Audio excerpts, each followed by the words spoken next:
Hi, folks. Thanks for joining the webinar. I think people are probably still trickling in, so we'll give everyone another minute or so before we get started.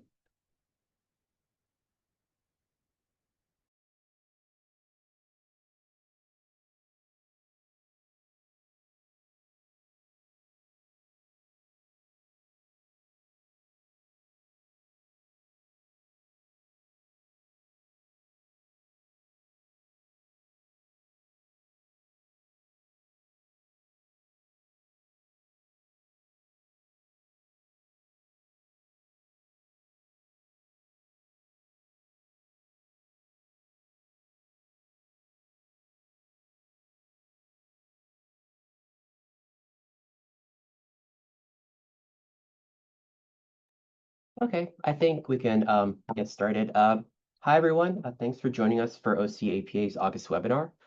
Today, we're excited to host a panel on the intersection of equity, rewilding, and resilience, new mandates for general plan conservation and open space elements, specifically requirements under Senate Bill 1425 and Assembly Bill 1889 for local cities and counties. We're joined today by Erik de Kok of Ascent Planning, Mari Galloway of Wildlands Network, and Patty Anders and Evan Jednak of the City of Encinitas.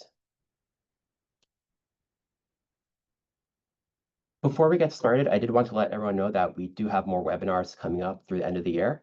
Next month, we have a session on creating equitable and healthy general plans. That session registration link will be available through our email list and social media soon. Later this year, we'll also have sessions on community sustainability and resiliency, as well as a session on state housing legislation, so stay tuned. You can stay in the loop by signing up for our email list on ocap.org or by following us on Instagram at APA Orange section. So we've set aside a bit of time at the end of the presentation for questions. So throughout the presentation, you can use the Q&A button at the bottom of the screen to enter any questions you have. And then at the end of the session, we'll have a chance for all of our panelists to provide their insights and answers on any questions. With that, I'll hand it off to Erik. All yours. Thanks so much, Michael, and hello, everyone. I'm glad to be in the room today with everyone to talk about this interesting topic on the intersection of equity, rewilding, and resilience in our general plans. I'm going to give a quick overview of who's on the panel, and then I'll do a dive in on some of what I'm going to talk about. I'm Erik de Kok, Interdisciplinary Planning Director at Ascent. We're a statewide consulting firm doing work on planning, urban design, environmental review, natural resources, climate change. And we're joined today by Mari Galloway, who's the California Program Director with Wildlands Network. Mari will probably talk a lot more about the work that she does when she does her part of the presentation, but she'll be sort of giving an overview and a deeper dive on some of the more technical aspects of what rewilding and habitat connectivity in particular mean. We also are joined today by Patty Anders and Evan Jednak, who are with the City of Encinitas Planning and Public Works Departments, respectively. And they'll be giving an overview of the work they're doing on their focused update to the city's general plan to address these requirements. So my part of the session today is really providing that overview of what these new bills recently signed into law actually require in the general plan. We'll be talking about, again, specifically Senate Bill 1425, which introduces 3 new requirements for the open space element, and then Assembly Bill 1899, also known as the Room to Roam Act, which requires that the topic of habitat connectivity be addressed in the conservation element. I'll do a little bit of work to just sort of summarize some of the background and the policy inherent in this legislation, and we'll very briefly touch on just what we know about best practice, but I know Mari and Evan and Patty in particular will be going into more specifics on case studies and kind of tangible examples of what this work could actually look like and related work that happens in the planning and regulatory sphere. And we'll also talk as a team throughout the session about kind of just practical tips for planners and scoping, doing this work, and what implementation could actually look like as well. So I think it's important first just to do some level setting. Probably the majority of folks in this webinar already know what a general plan is, but if you're new to planning in California and don't know what a general plan is, just as a quick refresher or a tutorial here, general plan is a comprehensive plan that's required for all cities and counties in the state. And all general plans must have what are called a series of elements that address specific topics but in state law. We have land use element, the circulation element, which often addresses primarily transportation, but can address other infrastructure or service delivery systems like water and sewage infrastructure as well. We also have housing, of course, a separately regulated element of the general plan that has a very specific update interval and is regulated directly by the Department of Housing and Community Development. We have open space and conservation today, which is our focus of our discussion in terms of these bills, but also the topic of safety, environmental justice, air quality solely within the San Joaquin Valley Air Pollution Control District area of the state. That's where that's required. And then also noise. So really, what are the open space elements to begin with? And a lot of communities quite often combine these elements together. That's permissible by state planning and zoning law to do some lumping and combining. Locals, of course, have jurisdiction and some discretion in terms of how the general plan elements or chapters of a general plan might be organized. But is it important to know that there are some clear distinctions between open space and conservation? For the open space element, the purpose of that element is to identify areas that provide value in an essentially undeveloped condition and create a plan to preserve such areas. That's really what the state law requires of the open space element broadly. The conservation element is a bit different. It's similar, but really the purpose of it is to provide for the conservation, development, and utilization of natural resources, including effects of development on water, forests, soils, rivers, fisheries, wildlife, minerals, and others. And of course, a lot of those natural resources, as we all know, tend to be mostly on those open space or undeveloped lands. And so that's really the nexus. But just as a reminder for us all that the conservation element is you're required to do that deeper dive in a general plan to look at how those natural resources are being managed or protected. So we start off, let's just do maybe as a quick overview of what's in these bills. We'll start with Senate Bill 1425. It was signed into law in the fall of 2022. And it did add a new section to the open space plan part of the government code, a little bit of a different section of the code from the general plan elements, but they're connected. And it basically says every city and county shall review and update its local open space plan by January 1 of 2026. To include plans and an action program that address three topics, right? We have access to open space for all residents in a manner that considers social, economic, and racial equity, correlated with the environmental justice element or environmental justice policies in the general plan as applicable, right? So this larger topic of equitable access to open space is what that first one's about. The second requirement is to address the topic of climate resilience and other co-benefits of open space correlated with the safety element. The third topic is rewilding opportunities correlated with the land use element. We'll get into the definition of rewilding in a moment, but I did just want to highlight again that this is pretty much what's said about these requirements. There's not a lot of definitions or guidance yet on exactly how local government should address these topics.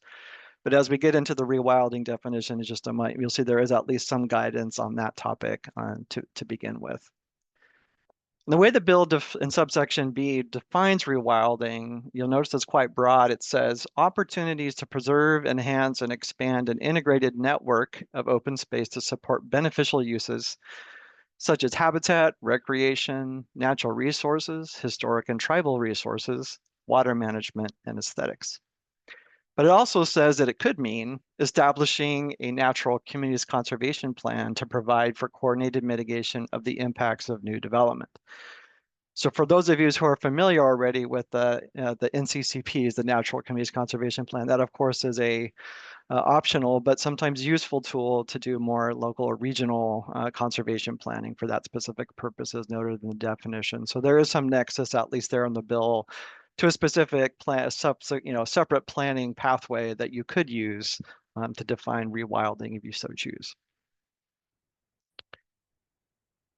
Okay, the second bill, Assembly Bill 1889, again, that Room to Roam Act. I've consolidated, I'm only really focused on one part of the bill. The bill itself is quite lengthy and we're not going to get into super amount of detail here, but this is the main thrust of the requirements, which is that upon the adoption of the next revision or of one or more updates of updates of one or more elements on or after January 1 of 2028, the conservation element shall be updated to A, identify and analyze connectivity areas, permeability, and natural landscape areas within the jurisdiction. B, identify and analyze existing or planned wildlife passage features to ensure that planned development does not undermine their effectiveness. C, consider the impacts of development and the barriers caused by development to wildlife and habitat connectivity. D, avoid, minimize, or mitigate impacts and barriers to wildlife movement to the extent feasible. And then E, analyze and consider opportunities to remediate existing barriers to wildlife connectivity and restore degraded habitat and open space. There is, like I said, a lot more in the bill around definitions and some guidance on who you can consult. Some of that consultation is stated as a may. So just know that your local governments are encouraged to consult with agencies like the California Department of Fish and Wildlife. There's also suggestions in the bill about how some of the implementing codes or standards that could implement some of the new requirement that you put in an element, or some of the policies could also be a pathway. So there's some more permissive language in the bill about some options for consultation and implementation pathways.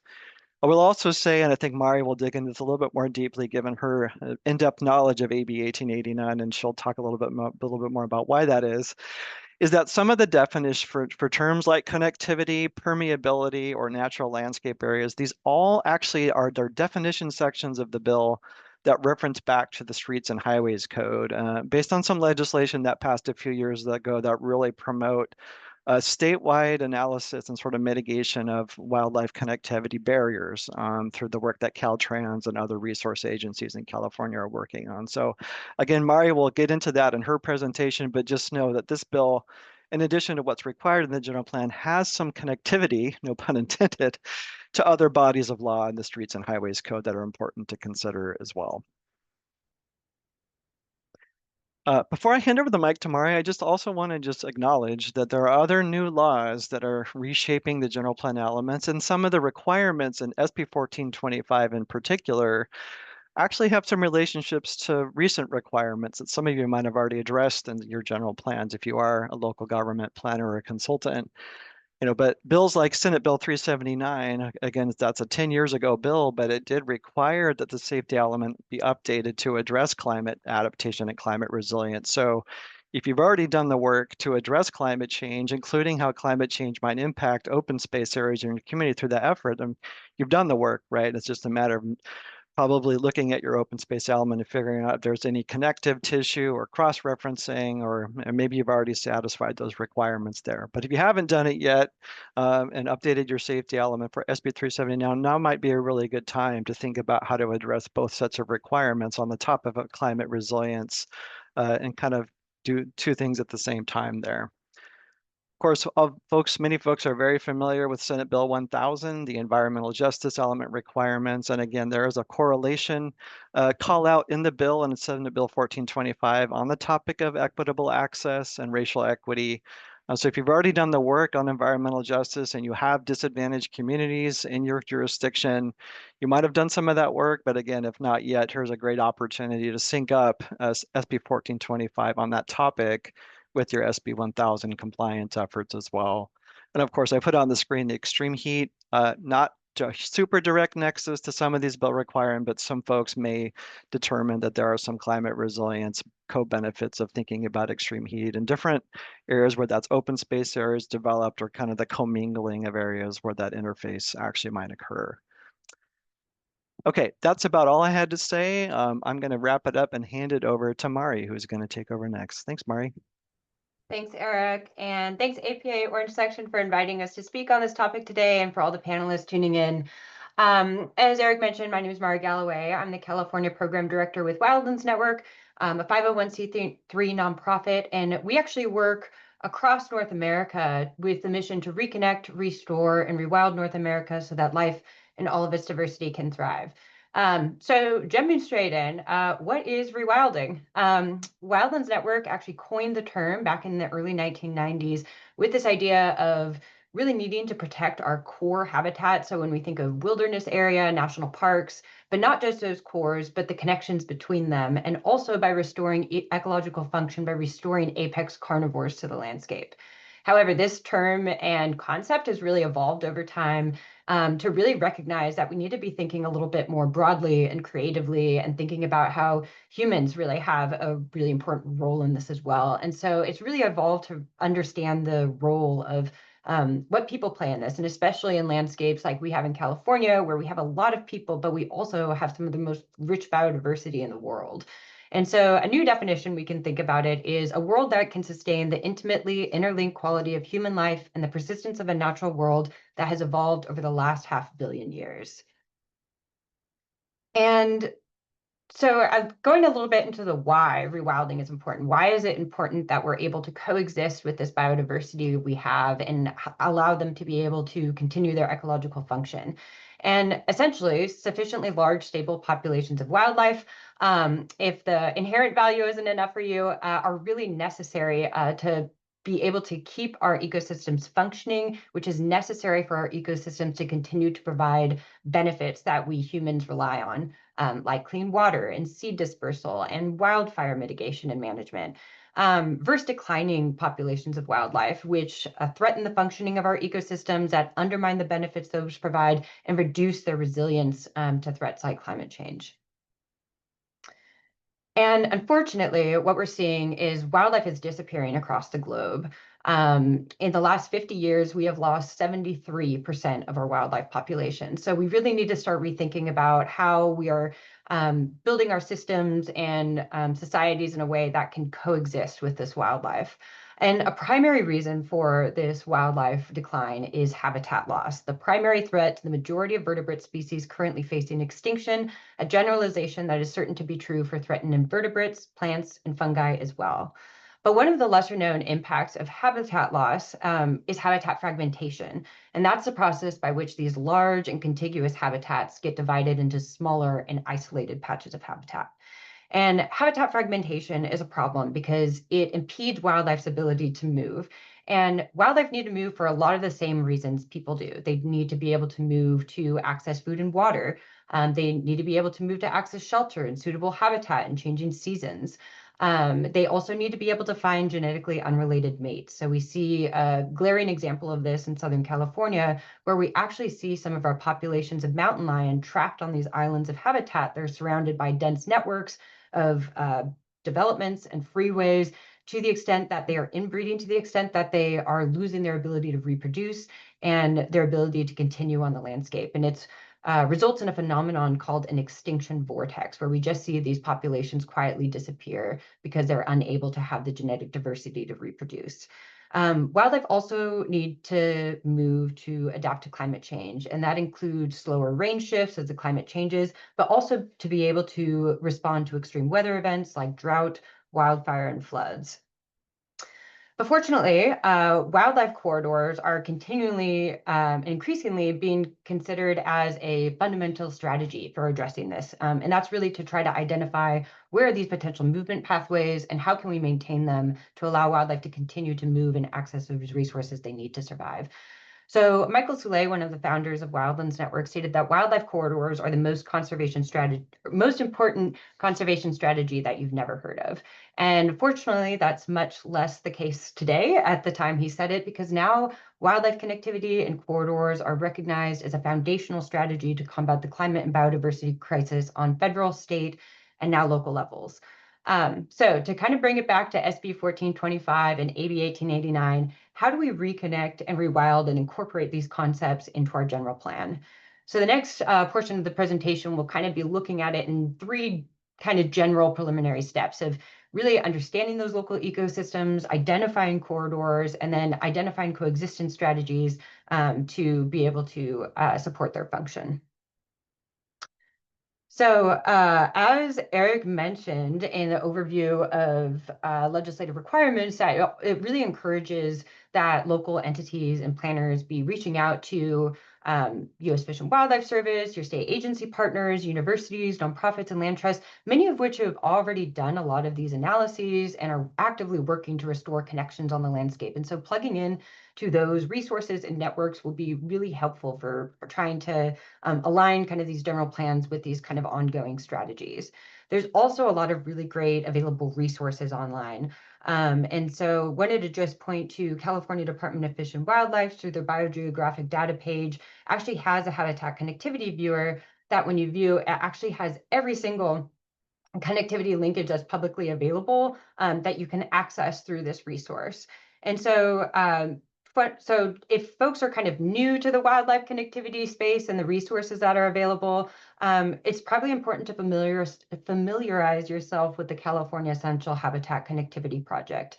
This was an effort undertaken in 2011, a statewide collaboration between California Department of Fish and Wildlife and Caltrans, funded by the Federal Highway Administration, that actually seeks to map out where these natural landscape blocks that have a lot of ecological integrity and importance for these wildlife and the essential connections between them. And so this is a really great resource for kind of getting a snapshot of that statewide vision, seeing how your jurisdiction might be, where kind of it fits in this puzzle. However, this resource is limited and that is very coarse scale. And actually the report itself warns that really this shouldn't be utilized for fine scale on the ground decision making because of its coarse scale. But as I noted in that website, there's a lot of really great resources that do that finer scale analysis. And many of that has been completed since this release in 2011. And California Department of Fish and Wildlife itself is undertaking a lot of this linkage modeling. This is an example in the Northern Sierra Nevada Foothills Wildlife Connectivity Project. And according to their state wildlife action plan, are working to try to do more of this in the state. But 60% of the state has really already been modeling, and they're working to kind of fill in the northeast section of California as kind of their next gap. There's also a lot of really great telemetry data, and this provides really important insight because it shows kind of how animals are actually moving in the landscape. And this is through putting GPS collars on. These are a snapshot of the Doyle and Loyalton migratory herds in Lassen and Sierra County. And so it's giving you a real kind of on the ground perspective of how wildlife are moving through the landscape. So kind of after, better understanding these local ecosystems and being able to access these resources, the next kind of step is really understanding what focal species are you planning for and considering their representative habitat requirements. Where do they exist within your jurisdiction? Where are the areas of high ecological integrity or open space? And what are the potential suitable connections between them?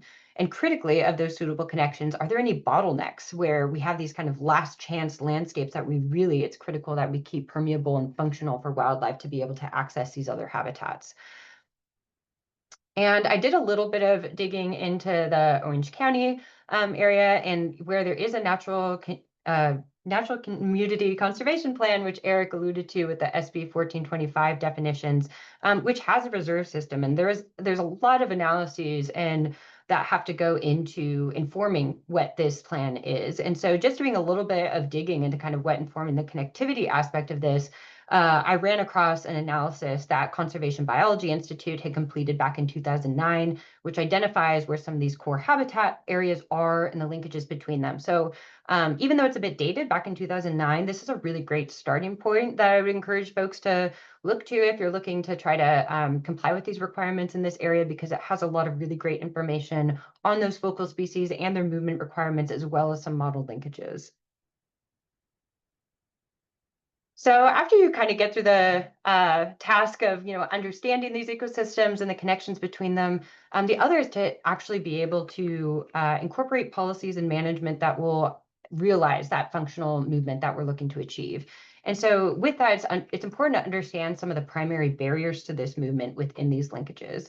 And a primary one is roads. And as Erik mentioned, there is a requirement in the bill that there is some coordination between ongoing wildlife crossing projects, which is a really critical strategy for being able to help wildlife be able to safely cross these roads. And roads really have two major impacts to our wildlife populations. One is through direct mortality. So wildlife vehicle collisions can often really impact population, especially when we think of species like desert tortoise, who have long lifespans and are not very good at dodging traffic. The other is that connectivity and the impacts of connectivity and the fragmentation that those roads cause, because a lot of times when we're thinking about freeways, multi-lane freeways with lots of traffic, a lot of times wildlife won't even attempt to cross those roads. And so in helping with that coordination, Wildlands Network has actually put together a database of all completed, ongoing, and in construction wildlife crossing projects, which is available on our website. I also want to note, similar to what Erik noted, there's increased requirements to be building these crossings with Caltrans with the passage of the Safe Roads and Wildlife Protection Act, AB 2344, which Wildlands Network was also a co-sponsor of, and which actually defines those connectivity areas. And so AB 1889 was implemented in referencing those requirements because we really wanted to make sure that there was coordination happening between where we have these transportation entities investing in this infrastructure to help enhance the permeability of our roadways, that we're working in concert with land use and making sure that those investments don't work in conflict. So check that resource out. It has a lot of really great information, is really the most comprehensive resource in California for where these crossings exist and where these ongoing projects and efforts are. I also want to note, a lot of times we think of wildlife crossings, we think of these really grand, big, beautiful overpasses like this one in Banff or the Wallace-Annenberg crossing going on 101 in LA County. But many crossings are really just like bridges and culverts actually provide a lot of functional movement for wildlife. And many times wildlife are using these culverts and bridges, even though they weren't even designed with wildlife in mind. So here's a few examples of where we've seen, I don't know if I can get this video to play, but where we've actually been monitoring culverts and bridges on Highway 395 to better understand how wildlife are moving through these landscapes and in these existing structures, which again, were actually not even designed with wildlife in mind. And I'll also note that there is some connection here between climate adaptation and resilience. A lot of these culverts and bridges, to be able to accommodate increased flooding and weather events, are going to have to upsize these structures. So to the extent we could actually be overlapping this where wildlife need to move, can provide a lot of really great permeability and enhanced connectivity for wildlife, as well as the co-benefits of climate adaptation. Thanks, Erik. I've got one more here. And so we're seeing here that adults are even moving through these structures with their juveniles, which is really important because that is showing that there's some genetic flow happening between these on either side of the road. So again, really a lot of these solutions can be pretty low lift, even though we're seeing a lot of these high profile wildlife overpasses, inspire a lot of the public. There's a lot of really kind of low hanging fruit solutions. And then another example I just wanted to call to in terms of, looking at trying to actually enhance policies and management to restore functional movement. Ventura County actually provides a really great example. And they essentially mapped out where these corridors were with the mountain lions as a focal species in mind, because as I mentioned before, they're really struggling with their inability to find genetically diverse mates. And so they mapped out these corridors and essentially established an overlay zone that have a number of requirements, including outdoor night lighting requirements. Mountain lions are nocturnal species and very sensitive to light, so this helps them be able to navigate that landscape. There's permitting requirements for cluster developments near surface water features and wildlife crossings, limits on wildlife impermeable fencing, no planting of invasive plants. So this is just an example of how a county in Ventura has been able to incorporate some of these requirements and considerations into their general plan. But we'll hand it off to Patty and Evan, who have actually been putting this into practice in the city of Encinitas. Thanks. And thanks, Mari. Oops. Good afternoon, everyone. My name is Patty Anders. I'm the planning manager in the city, and I oversee our policy and housing division. And with me is Evan Jednak. He's a senior planner, and he is the project manager for the city's focused resource management element update. So we started by unpacking what the bills meant in the context of Encinitas, as we're a predominantly built out city. So we did an RFP and we retained Ascent to help us with the focus update, which was kicked off in December of last year. One of our first steps was to develop an existing conditions report that identified existing resources, plans, studies, reports, programs, and projects. Oops, hold on. Let me get my I'm getting a lag on my side. Hold on one second. Okay, there we go. So we also conducted public outreach and received feedback. We identified opportunities that align with the city's general plan, long-term goals of various departments, and the city council work plan objectives. And we also identified constraints given the build-out nature of the city. So as a result of the existing conditions analysis, Ascent created a conserved lands network map shown here. The city consists of more than 1,200 acres of conserved lands, which include publicly and privately owned lands or waters designated as open spaces, undeveloped parcels, beaches, and sensitive lands. These lands are primarily managed for conservation and have ecological or cultural value. This acreage does include, sorry about that. This acreage includes lands used for passive recreational uses, such as hiking, wildlife viewing, beach recreation, and ecological education. But it does not include developed parks with active recreation facilities, such as playgrounds, community centers, or sports fields, or even dog parks. The city does have 2 lagoons at the northern and southern boundaries. Bataquitas Lagoon is located to the north outside of the city limits, and the San Alejo Lagoon is located within the city at the southern boundary. Both lagoons are owned and operated by other state agencies or nonprofits. The city also has 2 marine conservation areas, the San Alejo Lagoon and at Swami State Beach.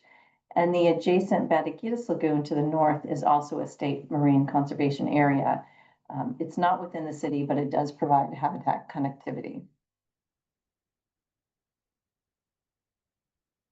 So for us, because the update was solely focused on bringing the resource management element into compliance with the 2 new bills, our approach was strategically to develop policies to comply with the bills, but also to acknowledge and take credit for all the projects the city is doing across multiple departments, including development services for things like sand replenishment and parks and recs for habitat restoration, stewardship, brush removal, even trail improvements, and our sustainability division, which included projects such as climate resiliency and beach improvement projects. So in developing the new policies, we also included coordination with the other departments to ensure that the new policies support their future work efforts and really to best position them, all the departments, to be competitive for future grant funding, because most of the city's projects do have some level of grant funding. So for us, it was a very important approach. We also wanted to ensure that the projects, the policies can demonstrate compliance with the general plan for both current planning division as well as our CIP and other departments, so that when they're preparing staff reports or environmental documentations, the new policies can really support and align.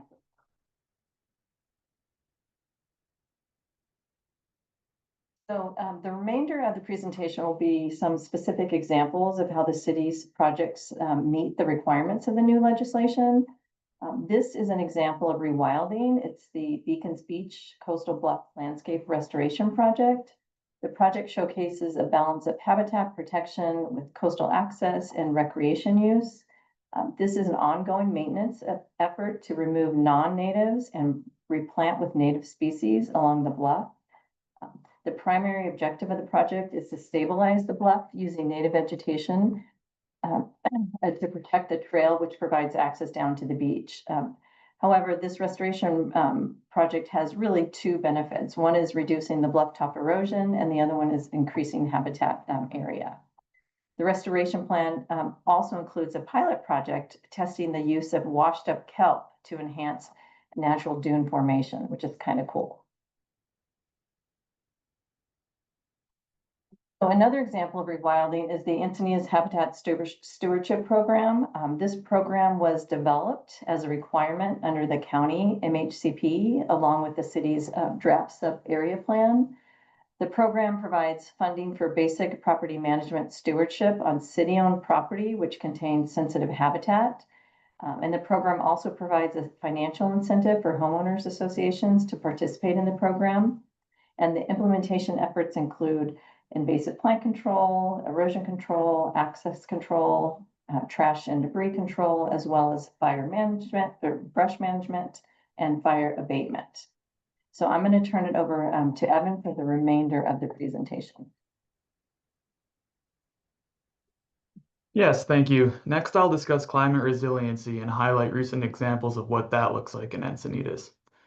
The first example shown here is the 2019 Cardiff Living Shoreline project. This project restored a historic dune system on top of a buried engineered rock revetment. It protects Highway 101 from damage during high tide and significant storm events, and also conserves habitat for plant and native animal species. The 2024 El Niño storms were a recent test that displayed the effectiveness of the living shoreline. While a large amount of sand erosion occurred, the engineered aspects of the revetment wall are completely intact. Without the existence of this infrastructure, there would have been significant flooding and damage to Highway 101 that would have required extensive repairs. So such weather events demonstrate the effectiveness of this coastal resiliency measure. This photo here shows crews replacing the sand over the Living Shoreline project. And so in November 2024, the Coastal Conservancy approved a $1 million grant to support continued maintenance and monitoring at the Living Shoreline for the next 5 years. One of the ongoing climate resiliency efforts in Encinitas is beach sand replenishment. The city has undergone several sand replenishment projects over the last couple of years, the largest being the U.S. Army Corps Coastal Storm Damage Reduction Project. This project received the 2025 Best Restored Beach Award by the American Beach Preservation Association, and it's the first long-term coastal storm damage reduction project in the Western U.S. Studies for this effort began by the Army Corps back in the year 2000, working with the cities of Encinitas and Solana Beach. So for several years, coastline data was collected and evaluated. Ultimately, the project was approved in 2016, and the first phase of sand replenishment was completed in 2024. The sand used for replenishment was collected through offshore dredging, and it minimizes the energy of storm surges impacting the bluff face by creating a beach wide enough to dissipate wave energy. Additionally, the project offers co-benefits to public health and safety, including increased recreation access by way of a wider, safer, sandy beach area. And so this slide shows before and after beach sand conditions at Moonlight Beach, which is the most popular beach here in Encinitas. And this slide shows before and after beach sand conditions at the nearby Stone Steps Beach, another popular location. So the first phase of this Army Corps project in Encinitas began in April 2024 using approximately 340,000 cubic yards of sand. This phase included the construction of a 50-foot wide protective beach berm and a 50-foot wide tapered slope extending along 7,800 feet of shoreline. Renourishment will occur on average every 5 years over a 50-year period for a total of 9 additional nourishments. The first phase of this project has been in place for over a year now and is proving quite effective. Each segment has minimized storm damage to the coastal bluffs almost completely. Winter storm surges over the last 2 years have had little to no effect, keeping the coastal bluffs intact and sustaining wide beaches for public recreational use. Notably, the Army Corps project does not include the entire city coastline. Roughly speaking, it covers the geographic center of the city's coast from Swami's to Beacons beaches. Some other beaches along the extremities of the city that did not receive the sand still look much like the before photo here, and so other replenishment sources are necessary. And some examples of these other sources are the Sand Compatibility and Opportunistic Use Program, known as SCOOP, and the Opportunistic Beach Fill Program. SCOOP is a regional program intended to streamline smaller beach nourishment projects. These programs facilitate the use of excess sediment from construction sites, so if a development project involves a lot of grading and excavation, that material can then be used for beach sand replenishment. The program includes requirements to ensure that the sand sources are compatible with receiver sites, and the timing and location of sand placement are also controlled to reduce any negative effects on coastal habitats and recreation. So this photo on this slide shows scoop sand placement at Cardiff State Beach, which is outside the limits of the Army Corps sand project. Another example of recent city efforts supporting climate resiliency includes the CoastSnap Citizen Science Program. So the CoastSnap Cradle encourages beachgoers to take pictures of the coastline at the same location and orientation to record beach changes over time. This allows residents and tourists alike to directly contribute to data collection used for the understanding of coastal processes, such as coastal erosion, bluff movement, and sea level rise. As shown on this slide, steel cradles have been installed at key vantage points along select public access stairways. Each cradle has a camera access window and is positioned at a precise angle to capture consistent photos of the specific beach coastline. Moving on to the next state requirement, which is equitable access to open space, I'm going to touch again on the Cardiff Living Shoreline project. So along with the engineered restored dunes, this project also installed a cycle track, DG path, and access sand pathways through the dune system. Previously, beach access along this stretch was unsafe. It was essentially a cobblestone slope down from the road and not accessible for those with disabilities. So this project included new bike and pedestrian improvements that didn't previously exist, in addition to the climate resiliency benefits. Like the Army Corps project, this living shoreline was also a recipient of the Best Restored Beach Award back in 2020 for its innovative green infrastructure.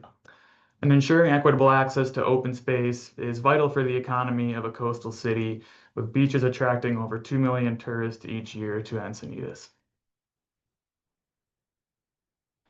The last state law requirement is habitat connectivity. So as part of our work on the resource management element update, we have identified that the key opportunities for habitat connectivity lie within our existing conserved lands that include large networks of connected open spaces as listed in this slide. These lands generally follow geographic features such as rivers, lagoons, or the coastline. So we have the Escondido Creek conserved lands, which generally follows the southern boundary of the city. Then there are the Encinitas Creek conserved lands, which generally follows the northern boundary. We have our coastal conserved lands, which stretches the length of the coast and includes the numerous public beaches, as well as San Elijo Lagoon in the south and Batiquitos Lagoon to the north. In addition, there's an existing patchwork of conserved lands that aren't physically connected, but that can provide a conceptual stepping stone of open space that provides habitat connectivity for wildlife moving between the two lagoons. We also have a number of smaller scale natural features, such as Cottonwood Creek and its surrounding lands, which act as another passage of connected open space for our, built out city. And as part of the element update, we are currently working through new policies and processes in which these existing conserved lands can become a basis for future habitat connectivity efforts. And this concludes our portion of the presentation, and we will turn it now back over to Michael. Great, thanks, Evan. So you do have a few minutes here for any questions folks may have about the topic. And I also do have a few questions I do want to ask our presenters if we do have time. Looking at the chat box, looks like we had one question that was already answered regarding CM credits. Yes. Oh, sorry, let me actually switch.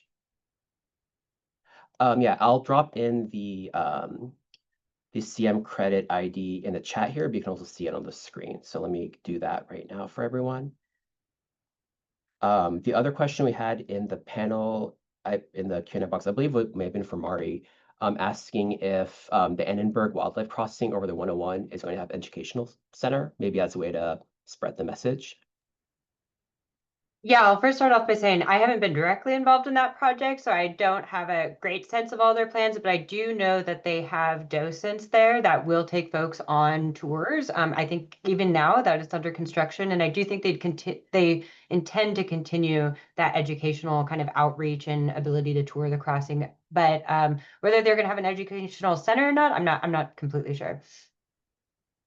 Sounds good. Yeah, I know. I think that project's definitely in flux. I'm sure there's more information coming out next few years. Another question we had, Rebecca posted, will this recording be available? Yeah, we'll have this available pretty soon on our ocapa.org website. So that'll be available in case folks want to take a look. A couple questions I did have for our panelists, just to kind of expand at least of some of the understanding of this topic. General plans are can be super expensive, right? Spend a couple $1 million potentially on one. Let's say you're doing a comprehensive wholesale update and you're a city planner trying to estimate the funding needs. How much more should you assume these requirements are going to cost the city when trying to budget next couple of years? Yeah, I can start with this one, Michael, and others can jump in as well. I mean, I think that when we think about updating one or more general plan elements, right, a focused update might be a somewhat costly effort because you have to do a standalone effort. You know, you have to first think about whether or not you have the staff capacity at the agency to do it in-house. You have to think through, well, these amendments potentially involve land use changes or the kind of policies that might have reasonably foreseeable effects on the environment and therefore require some environmental review. Maybe they don't. Maybe it's a surgical update with some very minor policy amendments and you feel like you're not triggering CEQA. So I think those are things to consider.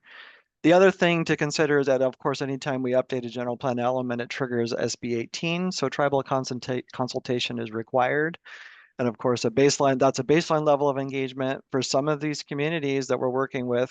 Tribes really value and have concerns about how open space is being managed or land use decisions that are being made. And of course, there is even a mention about tribal values as part of the rewilding definition in SB 1425. So that's something folks might want to consider in terms of what scope of engagement looks like, and addressing different facets of rewilding and open spaces could be a consideration. You know, I'm not going to quote a bunch of numbers, but let's just say that maybe it's a very tailored consultant fee, maybe in the dozens to hundreds of thousands, depending on the size of your jurisdiction and whether or not CEQA is involved. That's just very variable.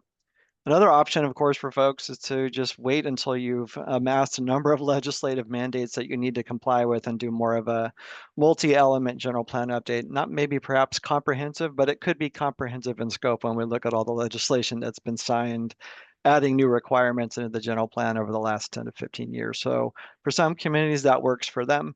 I believe City of Irvine recently completed their general plan update and did address SB 1425 as part of that comprehensive process. So that's, of course, another option for folks to take that approach. And of course, the incremental cost of one bill is hard to know, right? Because there's all the outreach and engagement, tribal engagement is kind of being folded in across the whole arc of the general plan update. So really, again, it just really depends on whether folks are taking a focused update approach, opening up one element, or a comprehensive approach, which can be quite different. Understood. Thanks. Got a few more questions added to the Q&A box. So one question was, what impacts have you seen from wildfires on wildlife patterns? Yeah, I can take that. Sure. It's generally very mixed throughout the state, and we've actually been seeing some research come out of the footprint of the Dixie Fire up near Plumas County, and have actually found that fires have opened the canopy, and we've actually seen increased deer in a lot of the fire scars, but we've even seen some surprising detections of species that typically like a lot of dense canopy cover, like pine marten. So these studies are kind of still being researched, and it's kind of surprising to see how quickly wildlife occupy areas after a fire scar. But I'm sure that is very variable across different landscapes. And I know, at least in California, which is a fire ecology historically, really depends on that mosaic of fires, and which I think we're probably, as we've been seeing with a lot of the LA fires, pretty out of balance. And so I'm sure there are going to be some negative impacts from these fires as well. But one hopeful note is how quickly we see a lot of wildlife recolonizing those areas impacted by fire.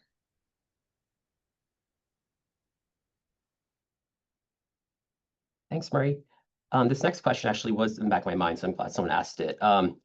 Do any of the presenters know, or sorry, wrong question. Has there been any guidance or thought about cities which may be built out very urban that may not have apparent connectivity to open space, like any considerations or requirements that they need to be aware of? In my mind, I'm thinking like a city that's surrounded by freeways and they don't see green on a map, but there may be some things they should still keep in mind when they're looking at this legislation. Erik, you good first?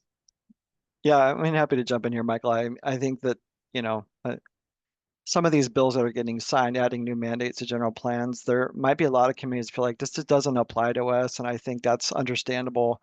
Obviously, the rewilding is quite broad. And when we think about the equitable access to open space, here's a requirement where that really may be the focus on a lot of densely, fully urbanized, built-out communities. that are really dealing with issues of inequity and how basic access to parks or open space or regional open spaces are, even though those are issues, right? So it's almost like repairing the connections to that open space and creating equity and access and experience in open spaces or parks, if you will. Obviously, if some communities may review these bills and decide that, they wanted to actually address rewilding in a built-out context through things like, native plantings and public right-of-way, how we landscape publicly maintained open spaces, simple acts like bringing back native vegetation and, bee-friendly, pollinator-friendly landscaping is just one small step to rewilding in that very limited context. Quite different from what a county might approach this, right? How, let's say, a rural, mostly undeveloped county like Lassen or Modoc or some of our North State communities, we actually literally see wolf introductions and very aggressive work being done by the resource agencies to bring back apex predators. So how a county might work with the Forest Service or U.S. Fish and Wildlife, CDFW, others, there's just a lot more at play in some of those communities. And so we understand that. I think a lot of folks understand that diversity, what a city or a county. We have, 58 very diverse counties and 400 something very diverse cities in the state. This is going to look different for everybody, for sure.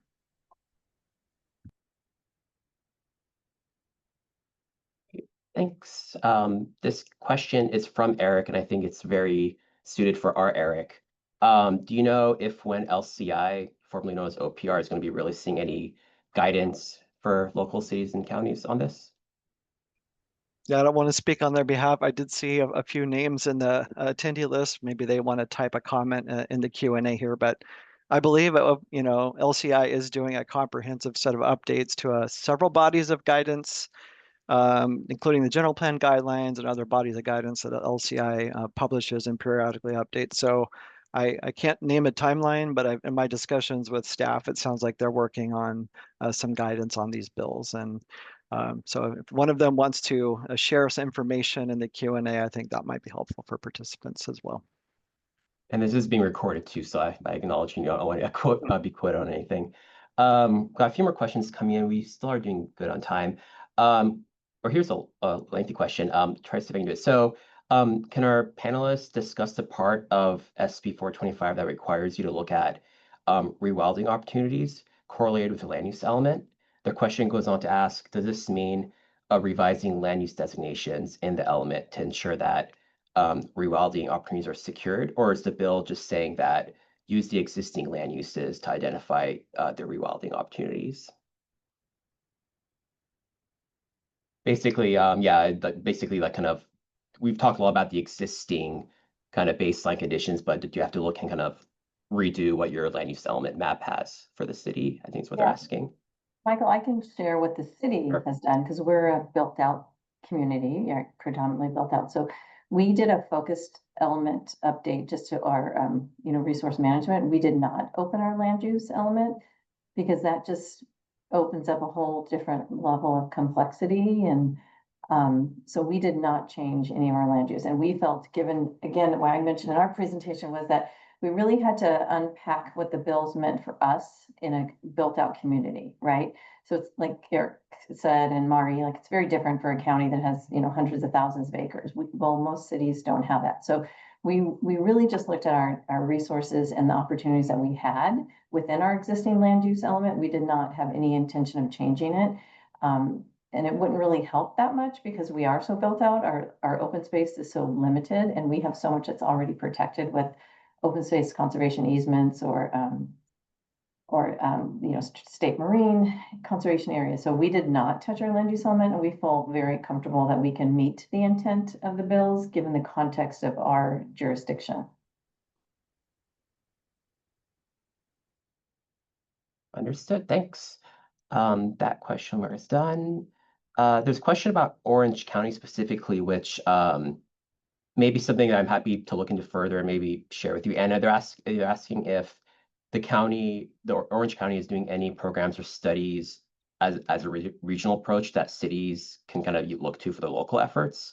I personally am not aware of any. I'm not sure, Marie, Evan, Patty, or Eric, if you're aware of any county level activities, but do you generally see cities being able to kind of rely on the county level analysis to kind of tier off of and complete their work locally? I think it's a great idea, Michael. I appreciate the question. I think, we've seen a lot of work that happens by COGS and MPOs across the state as they're looking at their sustainable community strategy and mapping out different land uses, thinking about growth and development patterns over the long term. Of course, working with local land use agencies, cities and counties.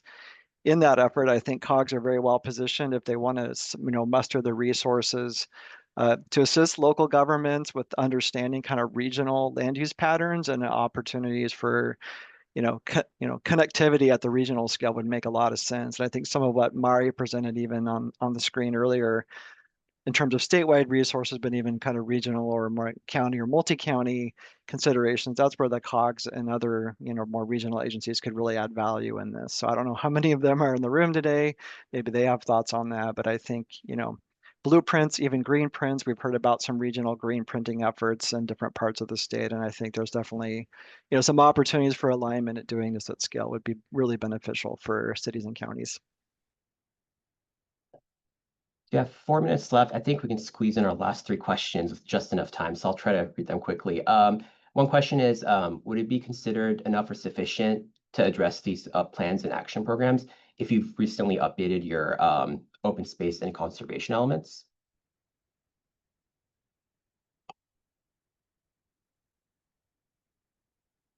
And I guess that question really depends on whether the updates did address the requirements, right, Eric? I think kind of depends on what was in the specific updates. Yeah, I would tend to agree with that, Michael. It's like, well, if you substantially already addressed these issues when you did those updates, that's awesome. But, the burden of proof would be on, if you got sued, the courts would look at, well, did you substantially address the statutory requirements in those bills or not? And so that's the question on the table. Got it. Let's see. One question on that same topic. Does the panel know if there's a requirement to update the conservation element by a certain date or just to update it with rewilding? Yeah, because I think the law was passed a few years ago, right? Is there like a certain kind of cutoff that they need to update the whole conservation element? Yeah, that's a really good question. I went over those timelines pretty quickly in those slides, but 1425 and 1889 were not signed together. They were signed at different times with different triggers and deadlines. So 1425 did have an explicit deadline to update the open space element by January 1 of 2026. So that's just a couple of months away. AB 1889 was a little different, where it was upon the next update of 2 or more elements to the conservation element on or after, I think, January 1 of 2028. So it actually sets a after trigger, but no really explicit deadline, if you will. So it's a different type of a trigger and a timeline. Sounds good. We do have time for maybe 1 or 2 more questions. I'll put my email address in the chat box. I'm happy to share any and answer questions with our panelists afterwards, see if there's any follow-up they can help with. But let's see what we can get to. So one question is, for jurisdictions who have completed a vulnerability assessment which addressed this extreme heat, and where such strategies were incorporated into their safety element under SB 379, in your mind, does this meet requirements for SB 2684? Which opening up to, yeah, depend. I'm not quite familiar with that latter one, so I'll open up the panel as a whole and see if there are any insights on that specific one. Yeah, I think it's a good question. I think it could. It really just, again, depends on what was the approach in the SB 379 work around extreme heat when that climate vulnerability assessment adaptation strategies were prepared, and is it substantially similar to what you would have done if you had just looked at AB 2684's requirements. So I think it just really depends on the scope of the work that was done. Sounds like there's not a lot of black and white answers, a lot of kind of going through the line by line and checking. I think we got time for 1 more question, but I'll type my email in here. I'm happy to share any answers after this. Let me just put that right now. Last question. I am curious if the CEQA analysis for the wildlife movement section would require local government to look at alternatives associated with that component in the draft EIR. So a bit more of a CEQA heavy question for our panel. Yeah, I'll note I am familiar that the CEQA regulations currently require consideration in determining whether an impact is significant to see if there's substantial impacts to wildlife movement and migratory corridors. So that's a existing requirement. I don't know if that exactly answers the question, but there are kind of connectivity requirements that have to be adhered to when doing that EIR and CEQA analysis.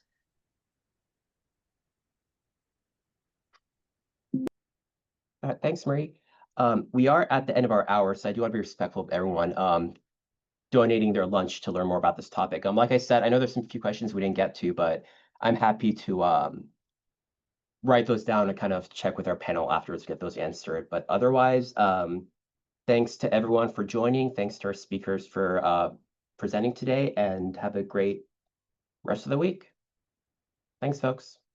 Thank you. Thanks, Michael. Thanks, everyone. Bye. Bye.